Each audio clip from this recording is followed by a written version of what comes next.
धर्म प्रेमी सज्जनों, सादर नमस्ते। मैं जेठालाल विश्वकर्मा आप सभी का हार्दिक स्वागत करता हूँ। महाभारत उद्योग पर्व अध्याय 34। ये कथा आपको सत्य महाभारत से सुनाई जा रही है। पिछले अंक में आपने सुना, महर्षि वैशंपायन जी कहते हैं, हे राजन जन्मेजय जी, उस महाभारत युद्ध से दो ही वीर अलग रहे थे। एक तो वृष्णिवंशी रोहिणी नंदन बलराम जी तथा दूसरा राजा रुक्मी।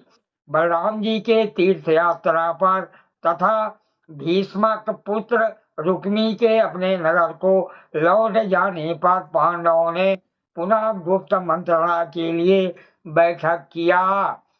अब आगे आज का प्रसंग है। दुर्योधन का उलूक को दूत बनाकर पांडवों के पास भेजना।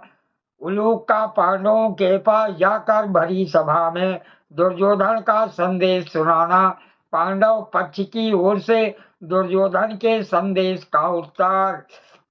ये कथा महर्षि वैशंपायन जी महाराज जन्मेजय जी को सुना रहे हैं।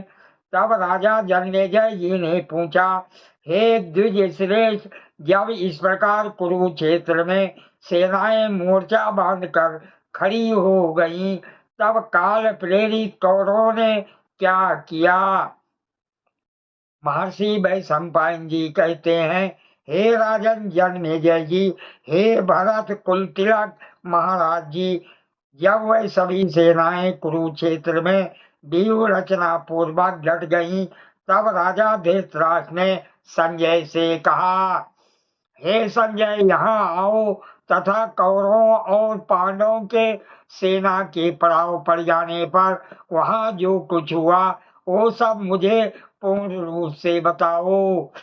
संजय कहते हैं, हे महाराज, महात्मा पांडवों ने जब हिरण्यवती नदी के तट पर अपना पड़ाव डाल दिया, तब कौरवों ने भी विधि पूर्वक दूसरे स्थान पर अपनी छावनी डाल दिया।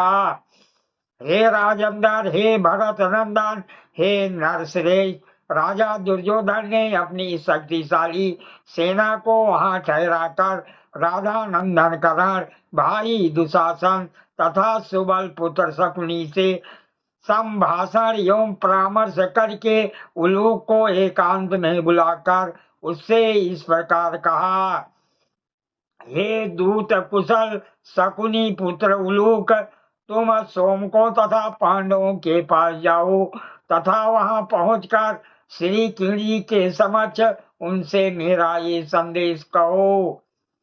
हे कुंती पुत्र युधिष्ठिर, श्री कृष्ण जी की सहायता पाकर भाइयों सहित गर्जना करते हुए तुमने संजय से जो आत्मश्लाघापूर्ण बातें कही थी और जिन्हें संजय ने कौरव सभा में बहुत बढ़ा चढ़ा कर सुनाया था, उन सबको सत्य करके दिखाने का अवसर आ गया है। तुम लोगों ने जो जो प्रतिज्ञाएं की थी, अब उन्हें पूरा करो। युधिष्ठिर से कहना, हे राजन, तुम तो अपने सभी भाइयों सोम को और कैकेय सहित बड़े बड़े धर्मात्मा बनते हो। धर्मात्मा होकर तुम अधर्म में मन कैसे लगा रहे हो?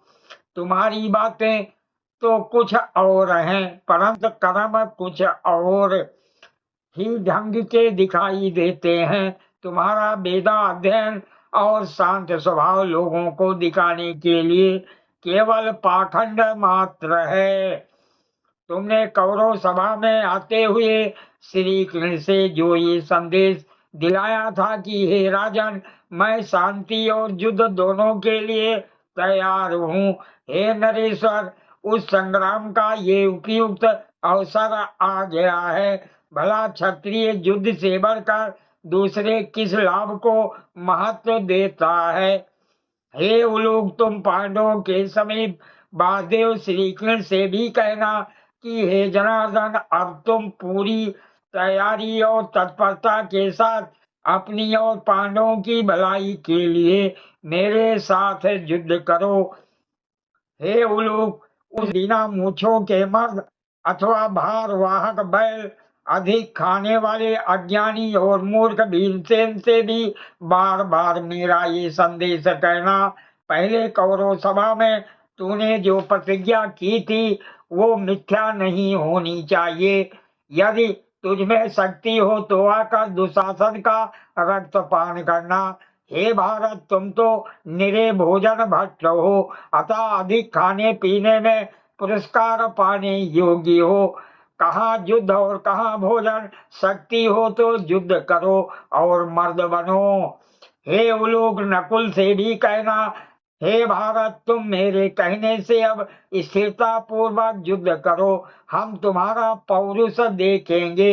हे उलोक, तुम राजाओं के मध्य में सहदेव से भी मेरा ये संदेश कहना, हे पांडु नंदन, पहले दिए हुए कलेशों को स्मरण कर लो और तत्पर होकर रण क्षेत्र में युद्ध करो।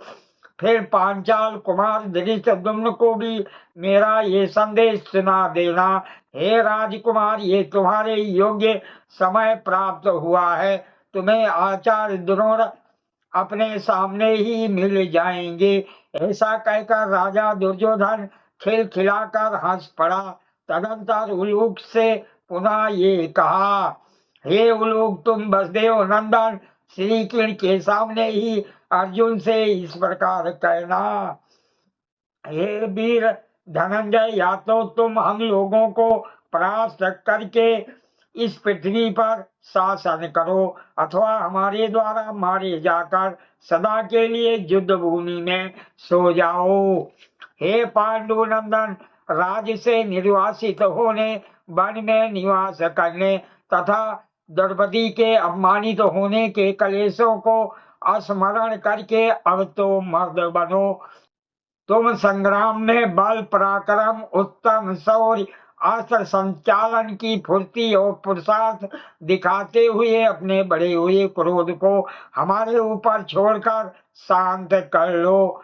हे महाराज धृतराज, दुर्योधन का वो संदेश लेकर जुआरी शकुनी का पुत्र उलूक पांडवों की छावनी में जाकर उनसे मिला और युधिष्ठिर से इस प्रकार बोला, हे राजन, आप दूत के वचनों का मर्म जानने वाले हैं। दुर्योधन ने आपके लिए जो संदेश दिया है उसे मैं ज्यों का त्यों दोहरा दूंगा। उसे सुनकर आपको मुझ पर कुपित नहीं होना चाहिए। राजा युधिष्ठिर बोले, हे उलूक, तुम तनिक भी भय मत करो, तुम निश्चिंत होकर लोभी और अदूरदर्शी दुर्योधन का अभिप्राय सुनाओ। संजय कहते हैं, तब वहां बैठे हुए तेजस्वी महात्मा पांडवों, सृंजयों, मत्स्यों, यशस्वी श्रीकृष्ण तथा पांडवों सहित द्रुपद और विराट के समीप समस्त राजाओं के मध्य में उलूक ने दुर्योधन का संदेश ज्यों का त्यों कहा सुनाया। उसकी बात सुनकर पांडव बहुत क्रुद्ध हुए। तब दशा कुलभूषण श्री कृष्ण जी ने उलूक से मुस्कुराते हुए से कहा, हे कपटी शकुनी के पुत्र, हे दूत कुशल शकुनी के पुत्र उलूक, तू शीघ्र लौट जा और दुर्योधन से कह दे, पांडवों ने तुम्हारे संदेश को सुनकर तथा उसके अर्थ को समझकर स्वीकार कर लिया है। युद्ध के विषय में जैसा तुम्हारा मत है वैसा ही हो।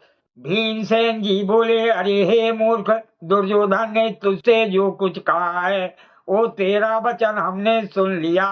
हे मंद बुद्धि, अब तू मेरी कही हुई दूसरी बातें सुन तथा समस्त राजाओं की मंडली में सूत पुत्र कर्ण और अपने दुरात्मा पिता शकुनी के सामने दुर्योधन को सुना देना।